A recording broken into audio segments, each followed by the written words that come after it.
અડધો ડઝન છે ને એને એકેને બોલાવ્યા નથી થતા કે આની કરતા તો ઘરે પાણો નહોતો હારો. એ દુખી છે.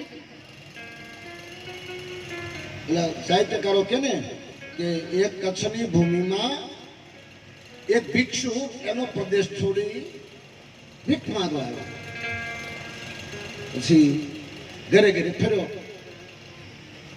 કઈ આટો ચોખા બાજરો ઘઉં આવું બધું માંગતો માંગતો એમાં બપોરના સમયમાં એમાં ભિક્ષુક ત્યાં આવ્યો કોઈને ઘરે. માજી એકલા મોટી ઉંમરના માં કહ્યું, માં રામ રામ. કહ્યું, રામ રામ. આવો આવો. ખાટલા ઉપર બેસાડ્યો પેલા ભિક્ષુક મહારાજને. બેસો દાદા બેસો. ક્યાં રહ્યો? ભાવનગર. ઓહો, એટલે બધીથી અહીંયા. પણ હું શું કરું, પેટ કરાવે. હા, મારા દાદા નથી.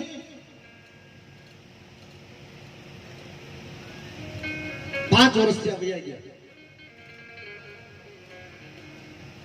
માં તો બહુ દુઃખ.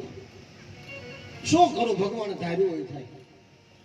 પછી પેલા મહારાજે માજીને કહ્યું, માં દીકરા કેટલા? માજી કાંઈ જવાબ ન. પેલા મહારાજને એમ લાગ્યું માજી બેરા હશે, કાને તકલીફ હશે, એટલે કાનની બાજુમાં જઈને કીધું, કેટલા દીકરા? કે માજી એક તર કીધું, મારા ધીમું બોલ, હું બેરી નથી. તો કાંઈક બોલ તો ખરી. મારે એક 52 થી બનાવો.